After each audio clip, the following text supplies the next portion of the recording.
29 March শনিবাৰে সূৰ্যগ্ৰহণ। এই সূৰ্যগ্ৰহণৰ দিনা 12 বজাতে সলনি হ'ব চাৰিৰাশিৰ জাতক জাতিকাসকলৰ ভাগ্য।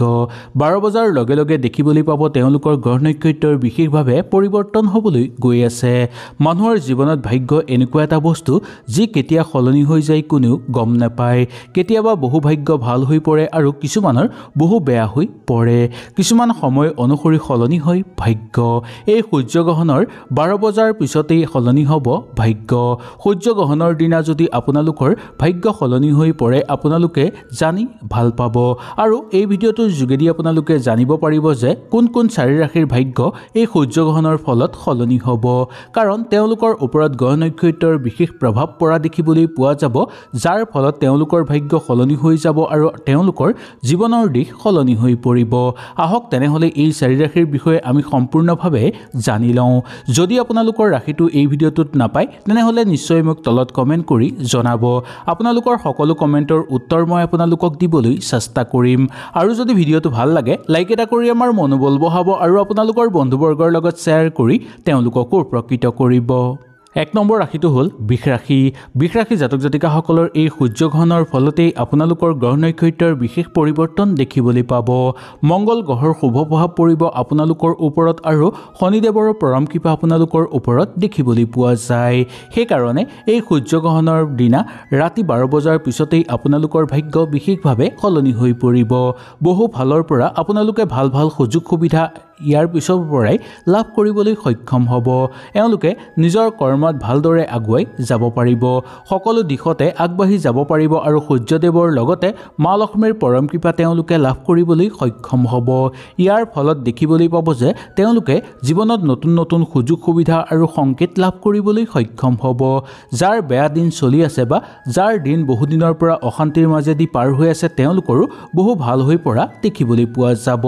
এই সূৰ্যগ্ৰহণৰ ফলতে কৰ্মৰ বাট মুকলি হৈ পৰিব আৰু অৰ্থ অহাৰ দিশো মুকলি হৈ পৰা দেখিবলৈ পোৱা যাব। নতুনকৈ কিবা কৰ্ম আপোনালোকে যোগ কৰিব পাৰিব বা কিবা কৰ্মত আপোনালোকে অংশগ্ৰহণ কৰাৰ সম্ভাৱনাও দেখিবলৈ পোৱা যাব। জীৱনত খ্যাতি লাভ হ'বলৈ ধৰিব আৰু সামাজিক ক্ষেত্ৰত আপোনালোকৰ সন্মান লাভ হ'বলৈ ধৰা দেখিবলৈ পাব। নতুনকৈ কিবা চিন্তা কৰিলে ইয়াৰ পৰা আপোনালোকে ভাল ফল লাভ কৰিব পাৰিব। মংগল গ্ৰহৰ শুভ প্ৰভাৱ পৰাৰ ফলত আপোনালোকে যি কামতেই হাত দিব সেই কামতেই সফলতা নিশ্চয় অৰ্জন কৰিব পৰা দেখিবলৈ পোৱা যাব। মামলা মোকদ্দমাৰ ক্ষেত্ৰতো আপোনালোকে জয়ী হোৱাৰ সম্ভাৱনা দেখিবলৈ পোৱা যাব পাৰে। সেইকাৰণে এইদিনা আপোনালোকে কিছুমান গুৰুত্বপূৰ্ণ কাম কৰিব বিচাৰিলে কৰিব পাৰিব বা গুৰুত্বপূৰ্ণ সিদ্ধান্ত ল'ব পাৰিব, কিন্তু সূৰ্যগ্ৰহণ চলি থকাৰ সময়ত আপোনালোকে সেই সিদ্ধান্ত নোলোৱাটো উচিত। সূৰ্যগ্ৰহণ চলাৰ আগত ল'ব পাৰিব নাইবা সূৰ্যগ্ৰহণ চলাৰ পিছত বা সূৰ্যগ্ৰহণ অন্ত হোৱাৰ পিছত আপোনালোকে সেই সিদ্ধান্তবোৰ সুন্দৰভাৱে ল'ব পাৰিব। 2 নম্বৰ ৰাশিটো হ'ল সিংহ ৰাশি। সিংহ ৰাশি জাতক জাতিকাসকলৰ গ্ৰহ নক্ষত্ৰৰ পৰিৱৰ্তন দেখিবলৈ পোৱা যায়। এই সূৰ্যগ্ৰহণৰ ফলতেই আপোনালোকৰ গ্ৰহ নক্ষত্ৰ বিশেষভাৱে পৰিৱৰ্তন হ'ব, যাৰ ফলত আপোনালোক যত্নৱান হৈ পৰিব। কোনো কৰ্মতে আপোনালোকে পিছুৱাই নাযাব, বৰঞ্চ কৰ্মত উন্নতি দেখিবলৈ পোৱা যাব। সঠিক সময়ত সঠিক কৰ্ম আপোনালোকে কৰিব পাৰিব। জীৱনত যদি আপোনালোকৰ বহু দুখ কষ্ট চলি আছিল সেই সকলোবোৰো আপোনালোকৰ ঠিক হৈ পৰিব। সময়মতে সকলো কাম কৰিব পাৰিব আৰু ভগৱানৰ পৰম কৃপা লাভ কৰিব পাৰিব। ভগৱান শ্ৰী বিষ্ণু আৰু মহাদেৱৰ পৰম কৃপা আপোনালোকে লাভ কৰাৰ ফলত সকলো কৰ্মতে সফলতা অৰ্জন কৰিব পাৰিব। সকলো মনৰ আশা আপোনালোকৰ পূৰ্ণ হৈ পৰিব। এই সূৰ্যগ্ৰহণৰ ৰাতি 12 বজাৰ পিছতেই আপোনালোকৰ ভাগ্য বিশেষভাৱে সলনি হৈ পৰিব, যাৰ ফলত সকলো কৰ্মতে উন্নতি কৰিব পাৰিব আৰু আধৰুৱা কামো আপোনালোকৰ সম্পূৰ্ণ হৈ পৰা দেখিবলৈ পাব। মনত যদি কিবা পৰিকল্পিত কাম আপোনালোকৰ আছিল সেই পৰিকল্পনা কামো আপোনালোকৰ সিদ্ধি হৈ পৰা দেখিবলৈ পোৱা যাব। নতুনকৈ যদি কিবা চিন্তা চৰ্চাও কৰিব বিচাৰে তেনেহ'লে আপোনালোকে পাৰিব। এই সূৰ্যগ্ৰহণৰ ৰাতি 12 বজাৰ পিছৰ পৰাই আপোনালোকৰ ভাগ্য সলনি হ'ব গৈ আছে। সেইকাৰণে আপোনালোকে যদি কিবা ঘৰত মাংগলিক অনুষ্ঠান কৰিব বিচাৰে কিন্তু কৰিব পাৰিব। সূৰ্যগ্ৰহণৰ দিনা কৰাটো উচিত নহয়, কিন্তু সূৰ্যগ্ৰহণৰ পিছদিনাৰ পৰা আপোনালোকে সুন্দৰভাৱে যিকোনো মাংগলিক অনুষ্ঠান অনুষ্ঠিত কৰিব পাৰে। যদি এই সূৰ্যগ্ৰহণৰ পিছত আপোনালোকে শিৱ মন্দিৰলৈ গৈ এগছি তাত চাকি জ্বলাব বিচাৰে তেনেহ'লে জ্বলাব পাৰিব।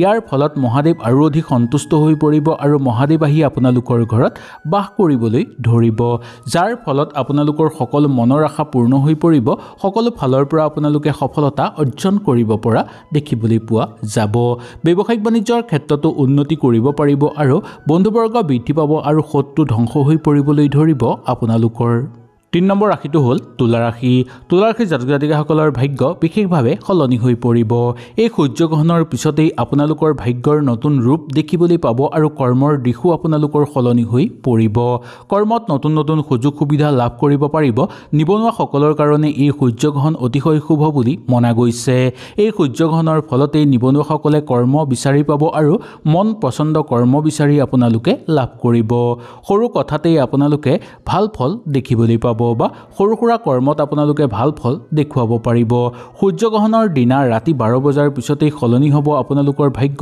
যাৰ ফলত আপোনালোকে সকলো কৰ্মতে সফলতা অৰ্জন কৰিব পাৰিব সকলো দেৱ-দেৱীৰ আশীৰ্বাদ লাভ কৰাৰ উপৰিও কালিমাৰ পৰম কৃপা আপোনালোকে লাভ কৰিবলৈ সক্ষম হ'ব মা আনন্দিত হৈ পৰিব আপোনালোকৰ ওপৰত মা আনন্দিত হৈ পৰাৰ ফলত আপোনালোকৰ ঘৰত কোনো ধৰণৰ বেয়া শক্তি নাথাকিব কোনো শত্ৰুৱে আপোনাক ক্ষতি কৰিব নোৱাৰিব আৰু কোনো ক্ষেত্ৰতে আপোনালোকে বিপথে যাব নালাগিব সেই কাৰণে মা কালীৰ পৰম কৃপা লাভৰ ফলত আপোনালোকৰ সকলো আনন্দিত হৈ পৰিব আৰু সকলো ফালৰ পৰা সহায় সহযোগিতা লাভ কৰিব পাৰিব এই সূৰ্যগ্ৰহণৰ পিছতেই আপোনালোকে যদি নতুনকৈ কিবা সিদ্ধান্ত ল'ব বিচাৰে তেনেহলেও সেই সিদ্ধান্ত সুন্দৰভাৱে ল'ব পাৰিব ওচৰৰ মানুহৰ লগত থাকোতে আপোনালোকৰ বিশ্বাস বৃদ্ধি পাবলৈ ধৰা দেখিবলৈ পোৱা যাব আগৰ কিবা সংঘটিত কামৰ শুভ পৰিণাম আপোনালোকে বা শুভ ফল আপোনালোকে লাভ কৰিবলৈ সক্ষম হোৱা দেখিবলৈ পোৱা যাব এই মাহটো নতুনকৈ চিন্তা চৰ্চা যদি আপোনালোকে কৰিব বিচাৰে বা এই সূৰ্যগ্ৰহণৰ পিছতেই যদি কিবা কৈ নতুনকৈ চিন্তা কৰিব বিচাৰে তেনেহলে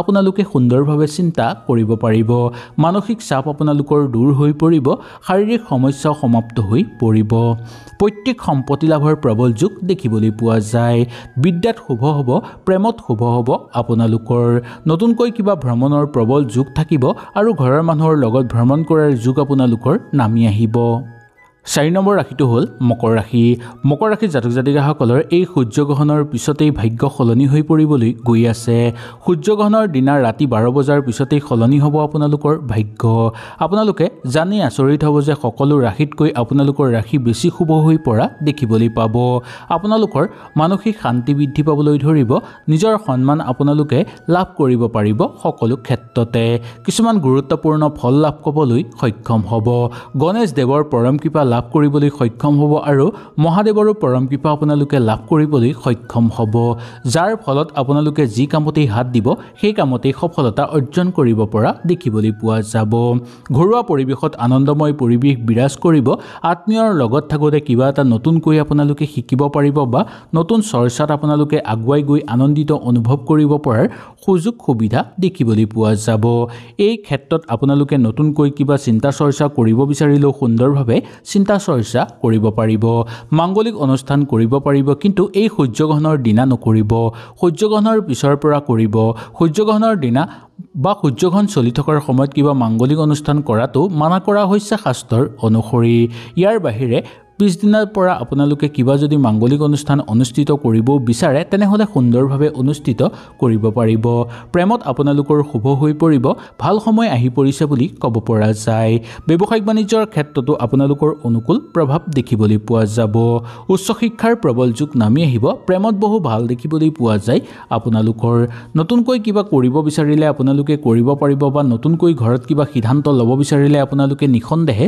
ল'ব পাৰিব ঘৰত যদি মূল্যৱান সম্পদ কিনিব বিচাৰে তেনেহলেও পাৰিব কিন্তু দুই এজনৰ লগত পৰামৰ্শ লোৱাটো আপোনালোকৰ কাৰণে একো বেয়া নহব সুন্দৰভাৱে পৰামৰ্শ ল'ব তাৰ পিছত সেই বস্তুটো কিনিলে আপোনালোকৰ ঠগ খোৱাৰ কেতিয়াও প্ৰবলতা নাহে হয়তো এই ভিডিঅ'টোত আপোনালোকৰ ৰাশিটো সুন্দৰভাৱে বিচাৰি পালে যদি আপোনালোকৰ ৰাশিটো নাপালে তেনেহলে নিশ্চয় মোক তলত কমেন্ট কৰি জনাব আপোনালোকৰ সকলো কমেন্টৰ উত্তৰ মই আপোনালোকক দিবলৈ চেষ্টা কৰিম তেনেহলে আজিলৈ আপোনালোকৰ ওচৰৰ পৰা বিদায় লৈছো কালিলৈ পুনৰ আপোনালোকক লগ পোৱাৰ প্ৰতিশ্ৰুতিৰে আজিলৈ নমস্কাৰ